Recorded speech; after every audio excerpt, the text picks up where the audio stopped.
Buenos días, soy la doctora Magalí González Colaso, médico especialista en geriatría del Hospital Universitario de Canarias. Hoy vamos a hablar de la alimentación en las personas mayores. Vamos a ver qué es la nutrición, vamos a ver qué son y cuáles son los cambios fisiológicos asociados al envejecimiento en cuanto a nutrición. Vamos a ver cuáles son las necesidades nutricionales en el anciano y sobre todo vamos a estudiar la malnutrición en el anciano, tanto su valoración como las recomendaciones que podemos hacer en el plan terapéutico al respecto.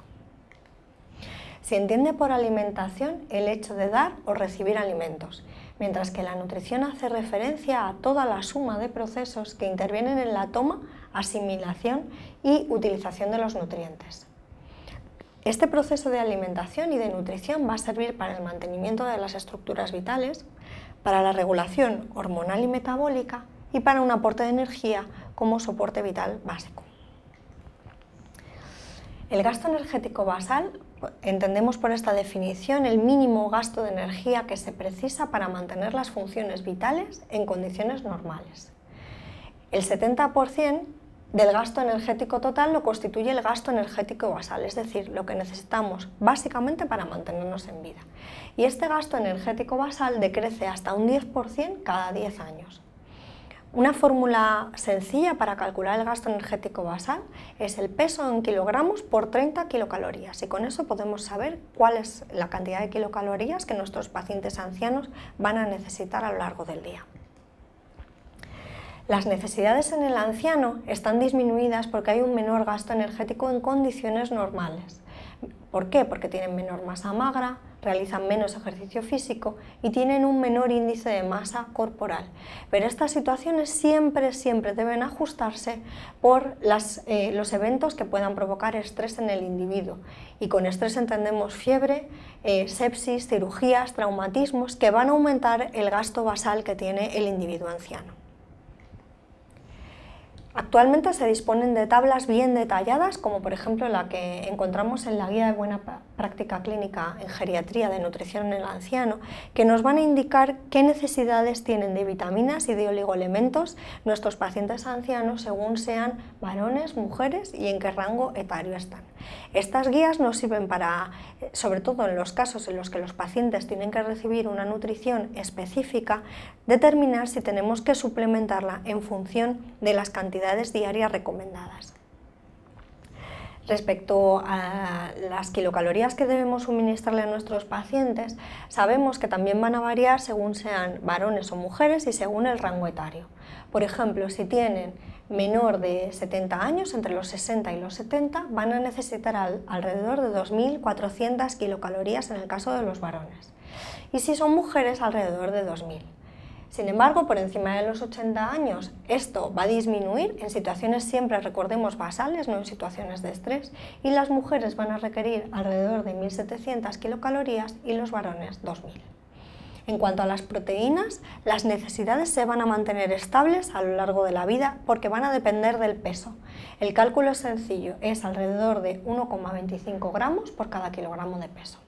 Los porcentajes también de los grupos esenciales también van a permanecer estables a lo largo de la vida. Siempre se va a necesitar un aporte mínimo del 50% de hidratos de carbono y un aporte de lípidos de alrededor del 35%. Respecto a las necesidades de ingesta hídrica, debemos saber que al menos deben ingerir 1,5 litros de agua bebida.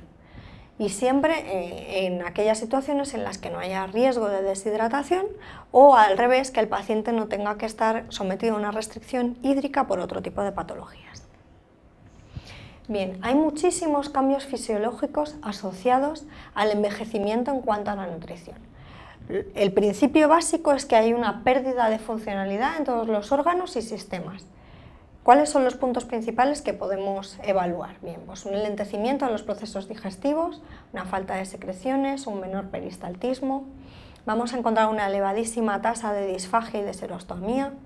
Vamos a encontrar una alteración de la función renal en el 75% de los ancianos, sabiendo que las fórmulas que existen actualmente para el cálculo de la función renal no son exactas y aún menos en población geriátrica. Vamos a encontrar una peor perfusión generalizada y un déficit sensorial que va a dificultar la sensibilidad gustativa y la interacción social. Además, por supuesto, tenemos el problema de la adoncia y las enfermedades periodontales que van a condicionar que todos los procesos, por lo tanto, de la nutrición en el anciano van a estar alterados, desde la masticación, la deglución, la absorción, la utilización y la excreción de los componentes de la dieta. Como hemos visto, vamos a tener un paciente que no tiene las capacidades cognitivas ni de ir a comprar, ni de preparar los alimentos como antes, tampoco tiene el poder adquisitivo previo y tampoco tiene la funcionalidad como para proveerse de los alimentos que igual estaba acostumbrado antes.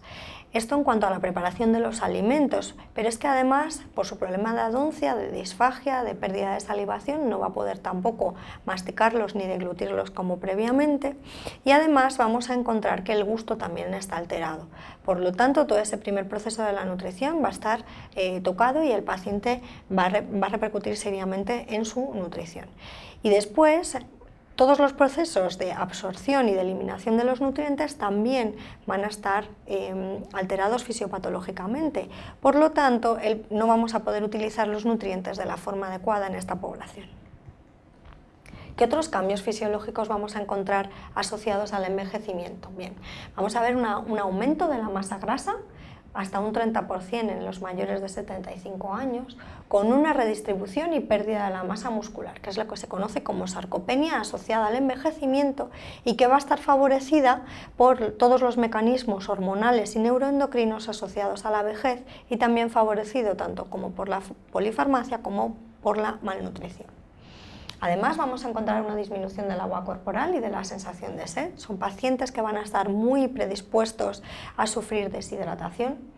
Vamos a encontrar una disminución de la masa ósea, esto también en relación al metabolismo nutricional de la vitamina D, con una reducción de su ingesta, con una escasa exposición solar y una síntesis muy deficitaria que va a condicionar que debamos evaluar este parámetro siempre dentro de los parámetros bioquímicos para ver si el paciente necesita suplementación.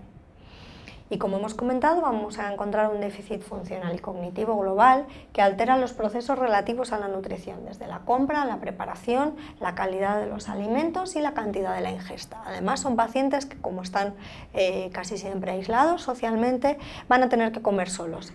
Por lo tanto, van a disminuir la ingesta y en muchos casos no van a preparar los alimentos para ellos solos, puesto que estaban acostumbrados a comer más bien en grupo. Respecto a los cambios psicológicos y sociales, también van a tener mucha importancia en los pacientes ancianos.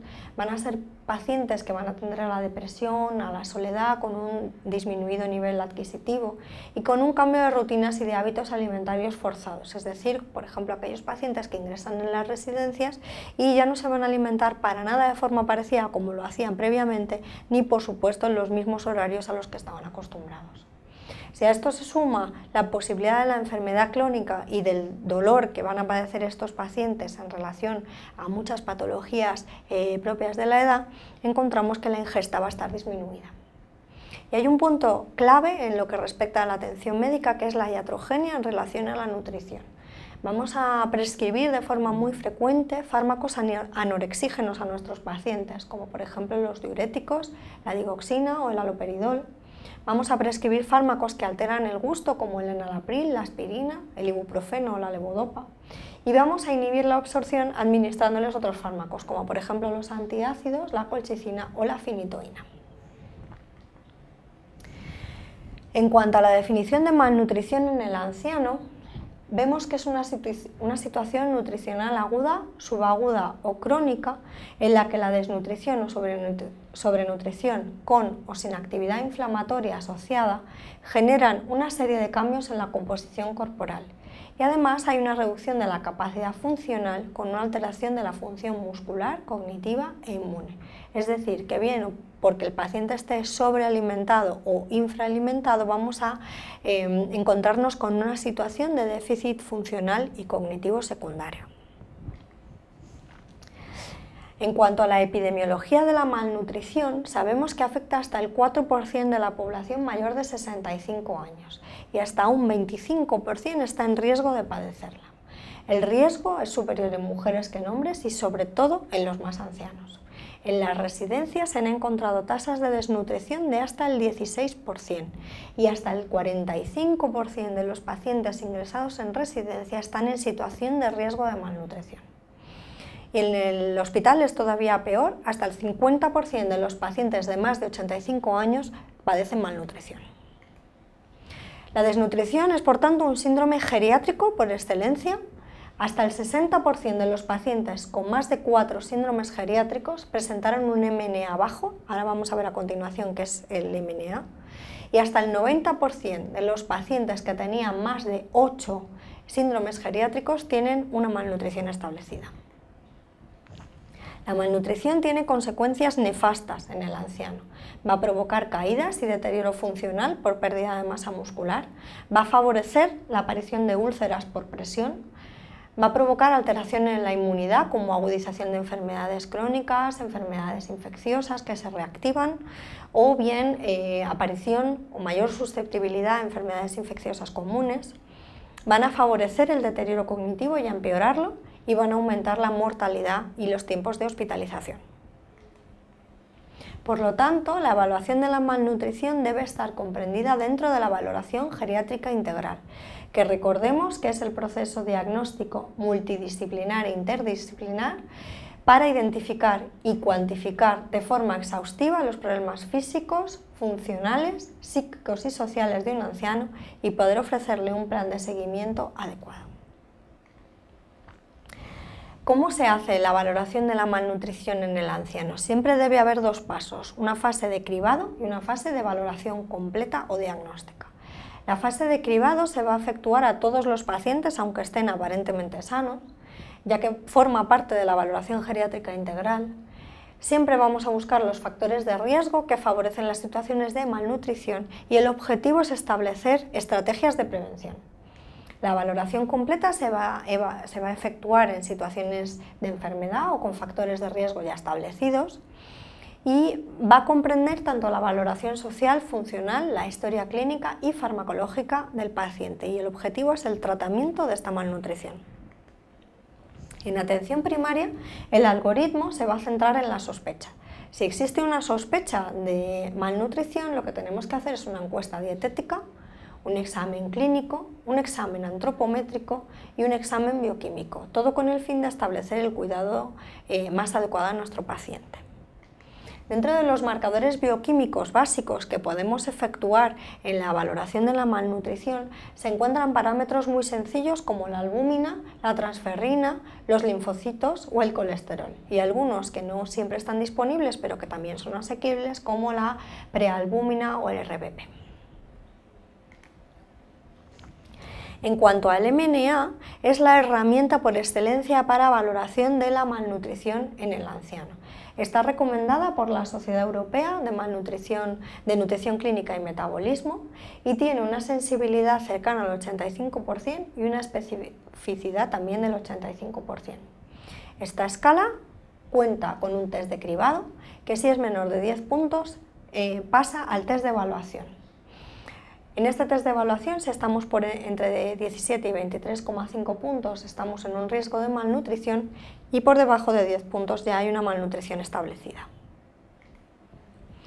Esta escala, por lo tanto, consta de dos partes. Una primera de cribado en la que vamos a preguntarle cosas básicas respecto a su astenia, a la pérdida de peso, a la movilidad, a las enfermedades concomitantes que hayan podido intercurrir con la malnutrición, a problemas neuropsicológicos que puedan afectar también al proceso de la alimentación y le vamos a evaluar el índice de masa corporal. Es decir, vamos a hacer una historia clínica que se complementa con una evaluación física. Si el test de cribaje es positivo y por lo tanto estamos ante una situación de riesgo que tengamos que evaluar más en profundidad, vamos a hacerle unas preguntas más detalladas respecto al tipo de alimentos que toma y también vamos a evaluar otros parámetros antropométricos más precisos, como por ejemplo la circunferencia braquial o de la pantorrilla. ¿Cuáles son las recomendaciones de la nutrición en el anciano? Bueno, pues el objetivo debe estar claro al inicio del tratamiento y se debe realizar una monitorización de la aceptación del tratamiento que vayamos a implementar y de su efectividad. Y esto debe estar claro tanto para el paciente como para la familia, como para el personal clínico que maneja al paciente. Los objetivos pueden centrarse en la energía, en el apetito, en la situación nutricional y funcional, en el pronóstico clínico y en la calidad de vida. Es decir, nuestro plan de cuidados va a depender de la situación del paciente y de su entorno sociofamiliar. Dentro de las medidas globales, siempre vamos a tener que evaluar el riesgo o la malnutrición establecida. Vamos a tener que detallar las necesidades de ayudas durante la ingesta. Vamos a tener que evaluar como punto clave el estado de la cavidad oral o de las prótesis dentarias que tenga el paciente. Vamos a valorar el tipo de dieta más adecuado para el paciente, siempre adecuándolo a sus gustos, a sus necesidades y a nuestro plan de cuidados. Y por supuesto tenemos que manejar la patología subyacente, es decir, ¿tiene el paciente una enfermedad crónica intestinal o tiene una demencia o tiene una depresión que estén condicionando esa malnutrición? Y eso nunca lo debemos olvidar porque si no nuestros planes de cuidados nutricionales van a fracasar. En cuanto a las medidas específicas, vamos a calcular los requerimientos energéticos y de proteínas y siempre vamos a pautar una dieta adaptada. Esta adaptación de la dieta va a ser desde la asistencia que necesita el paciente para ingerir los alimentos, es decir, ¿puede el paciente cortarse los alimentos que le estamos suministrando o necesita una textura adecuada porque tenga disfagia? También debemos evaluar si necesitan dietas enriquecidas o si incluso necesitan suplementos orales.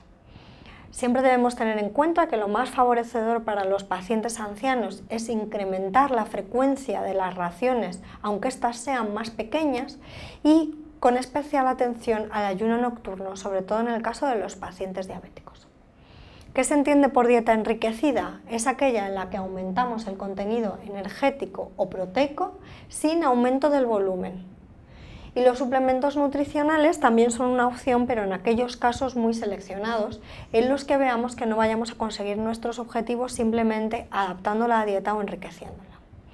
Respecto a la situación nutricional, vamos a tener que evaluar siempre si es normal o si hay una desnutrición leve, moderada o severa, y aun en el caso de que la situación nutricional sea normal, debemos establecer una vigilancia sobre nuestro paciente, puesto que, como hemos visto, es un síndrome geriátrico muy habitual. ¿Cuáles son las recomendaciones respecto a los suplementos nutricionales? Bien, pues a pesar de las presiones de la industria, los suplementos no pueden complementar la dieta de forma exclusiva, es decir, no curan, no previenen ninguna enfermedad y nunca deben reemplazar a una dieta variada, simplemente son una ayuda para favorecer nuestro tratamiento. Y siempre se deben administrar dentro de un plan de cuidados multidisciplinar, como después de evaluar la situación de desnutrición con las herramientas validadas y dentro de una evaluación global de la situación clínica. Nuestro cuidado multidisciplinar va a ser, junto con atención primaria, por supuesto, con geriatras si existe la posibilidad, nutricionista y, por supuesto, con los cuidadores al cargo del paciente. La suplementación se usará para mejorar el aporte energético, proteico o de micronutrientes y siempre por un periodo establecido de tiempo. Para la mayoría de los pacientes la indicación se hará para 1 o 2 meses y si se consigue un efecto positivo se puede prolongar durante más tiempo, pero no son tratamientos que se deban pautar de forma indefinida. Los suplementos nutricionales siempre deben darse entre las comidas y en ocasiones antes de acostarse, pero nunca en vez de las comidas ni sustituir a una ingesta normal.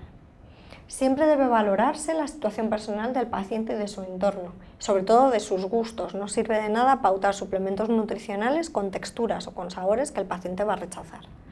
La ingesta de cada suplemento no debe tardar más de 30 minutos y debe ser controlada y registrada por el personal de enfermería o el cuidador. Es decir, se trata de suplementos que no son alimentos normales y por lo tanto debe hacerse un registro como con el resto de los fármacos. En conclusión, podemos decir que el anciano tiene un alto riesgo de malnutrición con consecuencias muy graves. Se deben implementar medidas sencillas para su prevención y su tratamiento, siempre enmarcado dentro de la valoración geriátrica integral y usando, si se puede, el MNA como instrumento más adecuado y validado. Y si es necesario, se puede recurrir a medidas extraordinarias, como por ejemplo la gastrostomía o la nutrición por sonda nasogástrica, pero siempre valorando la situación clínica del paciente y de común acuerdo con su entorno. Muchísimas gracias.